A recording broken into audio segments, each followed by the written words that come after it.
At 2:37 in the morning, inside the Combat Information Center of the USS Mason, an operator called out a fast mover bearing 095.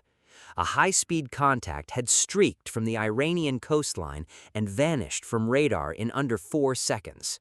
No explosion, no debris, no course change, just gone. 7 seconds later, the Aegis combat system lit the CIC in red, and the screens filled with contacts simultaneously. Drones skimming the wave surface, IRGC fast attack craft moving in erratic zigzag patterns, specifically designed to generate clutter on a destroyer's radar screen and force the operators to process noise instead of targets. The tactic is called saturation. You do not need to be more sophisticated than your enemy. You need to be numerous enough that his systems run out of answers before you run out of attackers. Iran had been refining this doctrine since the tanker war of the 1980s. They were very good at it. What they were not prepared for was 3 ships that had stopped being 3 ships. The Cooperative Engagement Capability Network linking the Mason, Truxtun, and McFaul merged their sensor pictures into a single real-time tactical display shared across all 3 platforms simultaneously. When the Mason's SPY-1D-V radar acquired a drone on the horizon, the Truxtun and McFaul saw the same contact on their own screens at the same instant and could engage it without waiting for any communication between ships.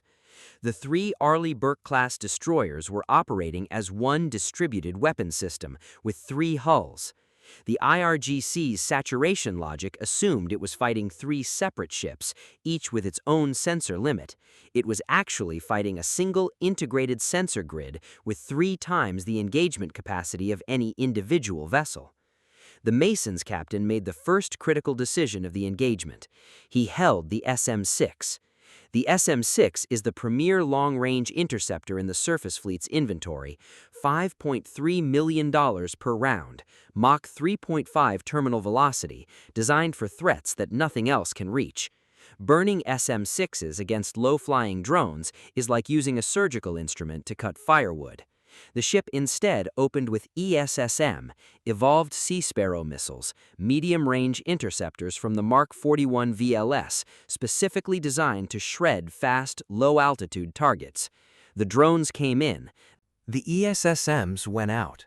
The first wave dissolved before it reached engagement range. While the ESSMs handled the drones, the Truxtun fired naval strike missiles at the Siraj-1 fast attack boats closing from the south. The NSM is a 5th-generation anti-ship cruise missile developed jointly by Kongsberg and Raytheon.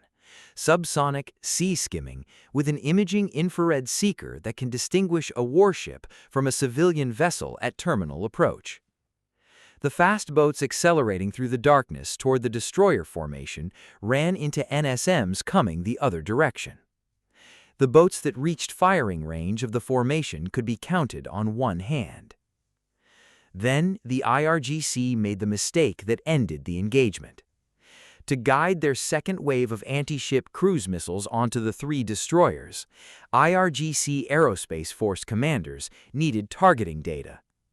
Their solution was to activate a 3rd Cordad air defense battery hidden on a coastal island, using its phased array radar to illuminate the American ships and feed coordinates to the incoming missile salvo. The moment that radar transmitted its first pulse, it created a georeferenced beacon on every American electronic warfare system in the theater. An SM-6 launched from the Mason in anti-radiation mode. Anti-radiation means the missile homes on the radar emission itself. The beam becomes the guidance. The SM-6 closed at Mach 3.5. The Iranian operators had no time to switch frequencies. The radar array ceased to exist before the missile's warhead detonated. The message the explosion sent to every other Iranian radar operator in the theater required no translation. If you transmit, you die. The engagement shifted into its most dangerous phase at 2:50 a.m. From mobile platforms along the coastline, Iran activated the Cobra electronic warfare system.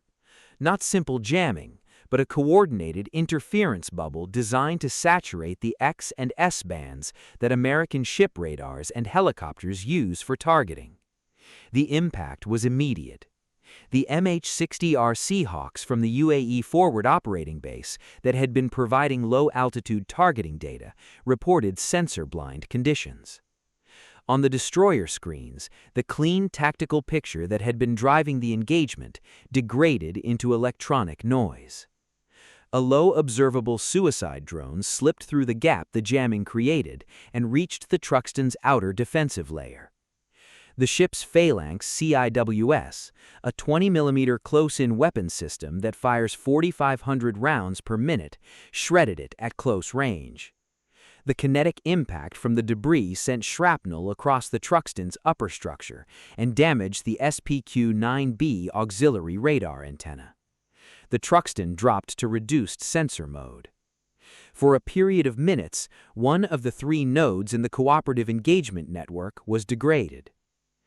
This is the moment Iran's doctrine was designed to exploit. A damaged ship, a degraded sensor picture. The window between the CWS engagement and the damage control teams restoring full capability. Push the next wave through now while the gap is open.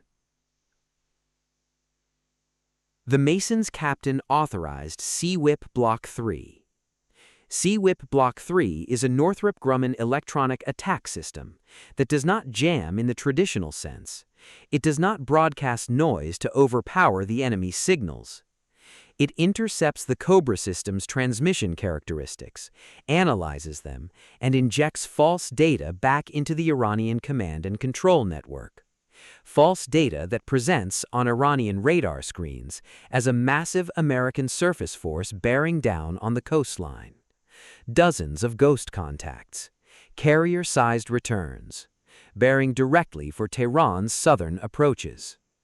The IRGC operators staring at their screens saw an incoming fleet that did not exist. Every remaining Cobra electronic warfare asset redirected toward the Phantoms. Every remaining Cordad missile battery oriented to engage the Ghost formation. In 60 seconds, Iran's entire electronic warfare capability and its remaining air defense inventory was firing into empty ocean. The jamming bubble collapsed. The Link 16 data stream between the 3 destroyers and the Seahawk helicopters restored to full clarity. The Seahawks reacquired the remaining coastal launch positions. SM-6s in anti-radiation mode and Hellfire missiles from the helicopter formation hit simultaneously. The Cobra emitters and the Cordad radar arrays that had briefly threatened to reshape the engagement became debris. The IRGC's last army had shot itself blind. At 3:05 a.m., with Iran's electronic bubble destroyed and the coastal battery network neutralized, the Aegis system aboard the Mason, integrating satellite intelligence with real-time sensor feeds from the Seahawks, identified a 4 nautical mile gap in the IRGC's coastal radar coverage, where the destroyed sensors had left an unmonitored corridor. The window was 12 seconds. SM-6s already descending from high-altitude trajectories were redirected via Link 16 through that corridor. The IRGC's regional headquarters bunker on the coast took simultaneous hits from above and from Hellfire missiles striking the final Siraj 1 boat dock facility. At 3:15 a.m., USS Mason, USS Truxtun, and USS McFaul completed their transit through the Strait of Hormuz, sensors operational, hulls intact. The strait was open. Now here's the question that Iran's military planners are sitting with in every bunker briefing since that night. The SeaWhip deception worked because the Cobra system's transmission signature was distinctive enough to be fingerprinted, intercepted, and reversed in real time. Iran's electronic warfare infrastructure is largely based on systems that were designed before that capability existed. But electronic warfare technology moves fast, and Iran has been reverse engineering captured Western systems for 20 years. The next time the IRGC activates a jamming system in the Strait, it will have been modified. The transmission characteristics will have changed. SeaWhip Block 3 will have to analyze a signature it has not seen before. Can it do that fast enough to matter? The answer to that question is the difference between a transit that costs nothing and a transit that costs the ship. Drop your assessment below and stay close, because next time we go inside the engagement that should never have happened, the day 2 nations attacked one American destroyer together and discovered exactly how wrong their planning assumptions were.